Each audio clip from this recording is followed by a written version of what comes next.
In this tutorial in CyberLink PowerDirector, we're going to show you how you can make in and out animations by using transitions, but not transitions found in the transition room and not by applying them on the timeline. This is a new feature for subscribers of PowerDirector 365. Please look at the following example, and you'll begin to see some ways in which we've made transitions, but not using the transition room directly, and not placing them on the main timeline.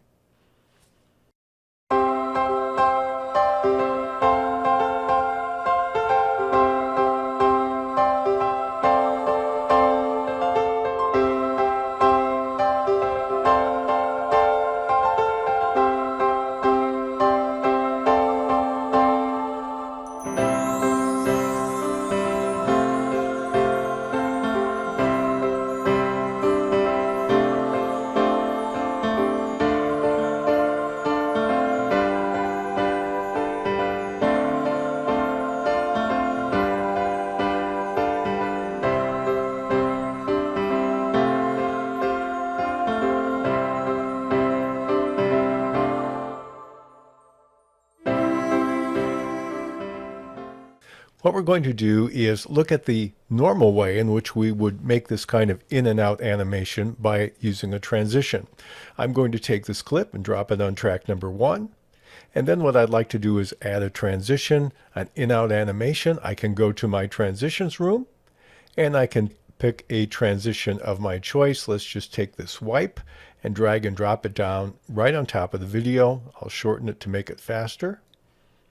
And then when we play it, we see that we have this wipe transition beginning the video. Now, if you want to use all of the transitions that are available to you, I have, for example, 358 available.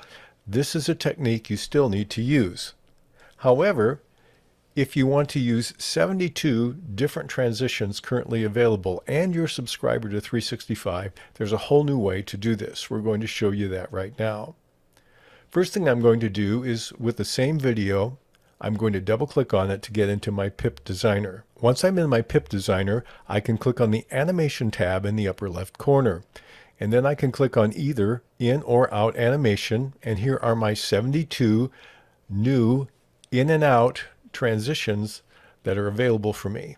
Let's take this first one and simply double click on it. That will be my initial transition, and I can change the duration by dragging on the darker blue-green arrow, looking at the time code below the preview screen, and adjusting it according to my preferences. I'm also going to do that for out animation, so I click on that subset. And let's take a different one. Let's do a sliding transition, double click, and now that's applied at the very end. And again, I can use a mouse and control the duration of that transition and click on OK. Now when I look on my timeline, I have an in and out for my video, but using a transition, one of these special ones in this subset, but I don't see it on the timeline. One nice thing about that is I don't have to worry about having it being messed up by accidentally deleting it or moving it or changing it. It's embedded in the video and I'm fine. You can also use it on other elements. Let's take this image here, this graphic image, and I'll double click on that. And again, I'm going to go to the animation tab. We'll just give it an in animation in this case. And let's do a spinning rectangle and click on OK. So now I've applied that not only to a video clip, but also to a graphic image. That's one nice feature about this particular product. Let me make that smaller so it makes more sense here.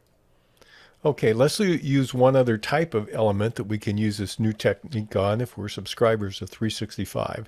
That's pip objects. So I'm going to go to my pip objects room, and I'm going to go to a subset of that.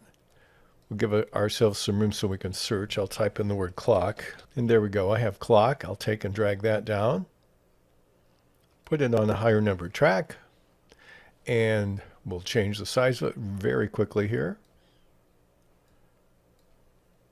And let's add some in and out animation using the same technique. I double click on it And I go to my animation tab, which is now familiar to me. I'll click on my in animation. I know I have a wipe clock. Let's do that one.